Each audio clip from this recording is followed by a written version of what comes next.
Hey everybody, welcome back to my garden. I am out in the pool enclosure, which is in the back of my house, and I am finally catching up on a project that I've been meaning to do for several weeks. I think I've mentioned it a couple of times here on the channel, and that is getting some of my vegetable containers started. Now, I do have plans to put a little bit more permanent solution out sometime over the season, but I don't want to wait for that right now. I want to get a few things started. So let me flip the camera around and I'll show you what I have.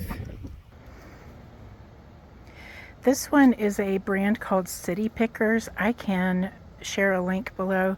This is a bottom watering system for a container garden, and it's not super big. It stands maybe about a foot tall. It is on wheels, and there's one here that I haven't cleaned out yet. Has some old tomatoes from last year, but that tube goes down into the back corner here, and you fill up the lower section with water. Now I'll show you on this one because I've got the grid set out, and I do not remember the brand of this one. I've had it for a long time, so it has served me well over many seasons, but just a slightly different style. It does include this support frame that attaches into the side of the base on each side, and you can see how there's sort of a guarded well on each corner, and then on this one corner, that's actually where the water feeds into. I think it's on this side. So the grid here is going to cover up that bottom section, and all those little support posts hold that up. This one is actually strapped in place, which is why I didn't quite get all the dirt cleaned out of it, although I tried and tried.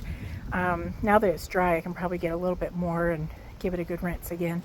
But what I'm going to do is just fill it up with my old standby, that potting mix, because these are in containers. You do want to use a soil that is appropriate for containers. And the grid will hold the soil up out of the water, and then you fill it through that tube on the side.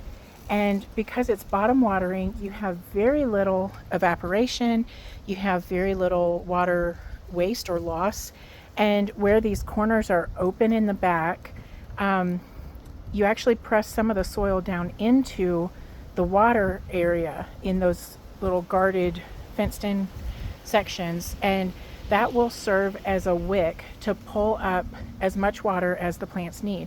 Now, plants are very resourceful. They will go to where the water is. So the roots will eventually grow through this mesh, and it's not really hard to get them out at the end of the season, but they do like to just dig down a little more to get as much water as they want. And any overflow, you can see that bright spot there is actually a drain hole. So the soil is not going to be super soggy to where the roots are just soaking in water, but it will keep them very well hydrated throughout the season. And you can grow a lot of plants in a small space by using this kind of a method. And I've been using this for probably at least a decade, and had very good success with it. Now, what I'm planting this year is a couple of things from Burpee, and I'm going to put the squash into, I guess this one with the trellis. Haven't quite decided yet. We're just going to put a couple of plants into each one, and I'll mix both kinds sort of at side by side at the different ends of the container. And this okra is one that I purchased last year, and the plants grow a nice size, and they put out some good amounts of fruit, and they're not huge. So if you see the baby Bubba, that the plant itself is a bit smaller miniature plant, but it puts out full-size okra pods. So I am looking forward to having a great harvest of those all throughout the summer, and I'll give you more tips on that along the way. I did go ahead and turn this around, and this is just a little bit of an OCD thing, I guess, but I want to have the watering tube up at the front, So it just makes it a little easier when I'm filling it throughout the season. I usually fill this about once a week until it gets hot, and then I check it midweek once the summer really kind of gets up to full Florida strength. But I'm going to go ahead and fill this up with my soil, and I put the water tube in its place so that it doesn't get covered up with dirt while I'm filling this in. These back corners need to get filled in. Like I said, that's where the water is going to be absorbed up into the bulk of the soil.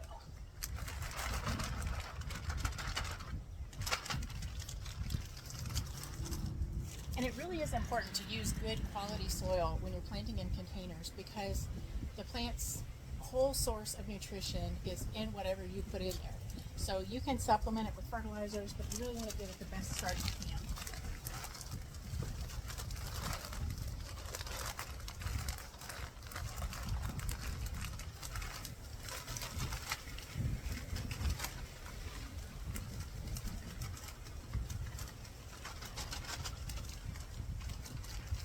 Anything that's made for containers is always going to be measured in quarts rather than yards. The yard measurements are for things that go in your yard. So the quarts are going to be your self-contained things. This is 50 dry quarts, 2 bags of 25 each, and that fills it up right up near the top here. Just going to smooth that around. Don't need to pack it in, it's going to settle over time. Now it won't settle quite as quick as if I were only top watering, but while the plants are establishing, you need to do a little bit of top watering anyway.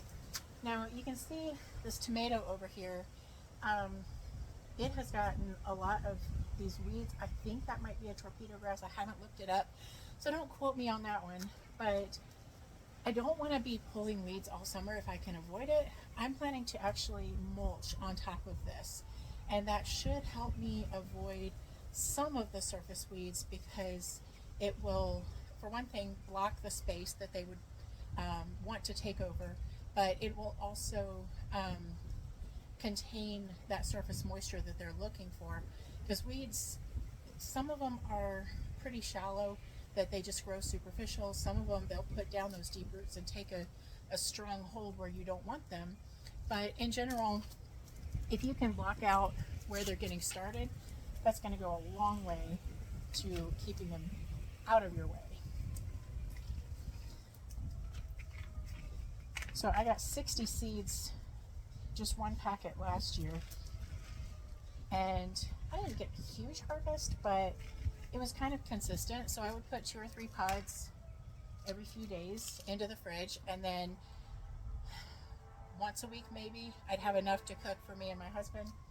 But with these city picker planters, you can pack them a little bit more, a little closer together than what it recommends. This is saying to put 36-inch apart for the rows, and then plant 3 or 4 seeds together every 12 inches. Now, this is only about a 18 by 24, I think, container, and I'm going to do 6 spots with 2 plants, 2 seeds each. And these were pretty prolific. I might put 3 in there just because I got a big handful here. But I'm going to put just 6 simple holes. The soil is nice and fresh, so I can easily dig down. They only need to be, what does it say? Covered with 1 inch of soil. So I'm just sort of pushing some of it out of my way, and then I will spread that back down. So let's see, one jumped. Here's a few.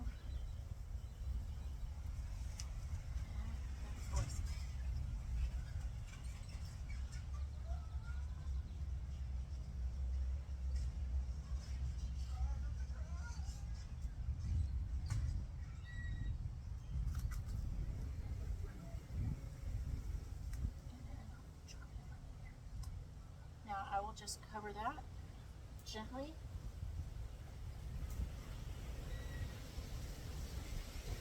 And I will come back and water this once I've got the tomatoes in. But that's coming up next. As soon as I hit pause, I realized I said tomatoes, and no, I'm not planting tomatoes. I am planting squash. I had gone back and forth over which one I was going to do in this container. In that moment, I'm not scripting these videos. I'm just kind of saying whatever comes to mind, and the wrong thing came to mind. So forgive me for that. I do want to mention again, I keep emphasizing this, but just why I like to use a soil like Miracle-Gro. And you can sort of see the bits that are in there. These white bits here are perlite. They help with the drainage, and then these sort of yellowish bits are actually slow release fertilizer. So if you can hopefully see those bits there, those little yellow round fertilizer bits, and then the general organic material, you got some plant matter, some different kinds of sticks, whatever, broken down compost, but all of that is specifically formatted to and formulated to support the growth of your plants. And the slow release fertilizer lasts for up to 6 months according to the label. You can supplement that with other kinds of fertilizer to extend your growing season, or we don't have to extend our growing season. We have such a long warm season here in Florida. So I'm going to plant this golden egg hybrid summer squash. This is a yellow egg-shaped zucchini. It was the taste test winner in 4 Top Trials 2 years running. So this one wants to sow about 36 inches apart and put 1 to 2 seeds about an inch deep, and they start to emerge in just a couple of weeks. But again, I'm going to pack these a little bit closer, but not a whole lot.